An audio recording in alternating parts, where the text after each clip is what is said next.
ನರಗುಂದ ಮತಕ್ಷೇತ್ರದಿಂದ ಸನ್ಮಾನ್ಯ ಅಧ್ಯಕ್ಷರೇ ಕಳಸಾ ಬಂಡೂರಿ ಹೋರಾಟ ಪ್ರಾರಂಭ ಆಯಿತು. ಸನ್ಮಾನ್ಯ ಧರ್ಮಸಿಂಗ್ ಸಾಹೇಬರು ಮುಖ್ಯಮಂತ್ರಿ ಇದ್ದ ಕಾಲದೊಳಗೆ ಪ್ರಾರಂಭವಾದ ಹೋರಾಟ ಇದುವರೆಗೂ ಮೂಡ್ಕೊಂಡು ಬಂತು.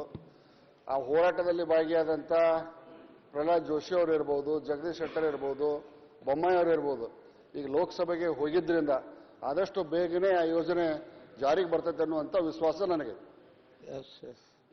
ನಾನು ನೀವು ಹೇಳೋಕ್ಕಿಂತ ಮುಂಚೆನೆ ನಮ್ಮ ಸುದೈವ ಅಂತಾನೆ ಹೇಳಿದ್ದೆ. ಹೇಳ್ಯಾರ ಅವ್ರ ಪರವಾಗಿನೇ ಮಾತಾಡಿದ್ರು. ಅವ್ರು ಹೋಗಿ ಅದನ್ನು ತರಿಸುವಂತ ಕೆಲಸ ಆಗಲಿ, ನಮ್ಮ ಪರಿಹಾರ ಸಿಗಲಿ ಅಂತಕ್ಕಂಥ ವಿಚಾರವನ್ನು ಹೇಳಿದ್ವಿ. ನಾನೇನು ಇಲ್ಲ ಅಂತ ಹೇಳಿಲ್ಲ. ಬಸವರಾಜ ಬೊಮ್ಮಾಯಿ ಅವ್ರನ್ನ ವಿರೋಧ ಪಕ್ಷ ನಾಯಕ ಆಗಲಿಲ್ಲ ಅಥವಾ ಅವರಿಗೆ ಸ್ಥಾನಮಾನ ಸಿಗಲಿಲ್ಲ, ಅವ್ರ ಅವಮಾನ ಆತು, ಅದರಿಂದ ಬೇಸತ್ತು ಲೋಕಸಭೆಗೆ ಹೋದ್ರು ಅಂತ ನಾ ಹೇಳಕ್ ಹೋಗೋದಿಲ್ಲ, ಮತ್ತೆ ಹೇಳಿದ್ರು ಇಲ್ಲ. ಹೇಳಿಲ್ಲ ಹೇಳಿದ್ರಕ್ಕಿಂತ ಕೆಟ್ಟ ಆಗ್ತಿದೆ.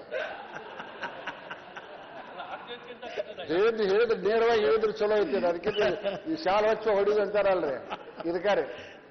ನಮ್ಮ ಸಿ ಪಾಟೀಲ್ ಯಾವಾಗಲೂ ನನ್ನ ಬಗ್ಗೆ ಬರೇ ತಪ್ಪು ತಿಳ್ಕೊಳ್ಳೋದು ಮಾಡ್ತಾರೆ.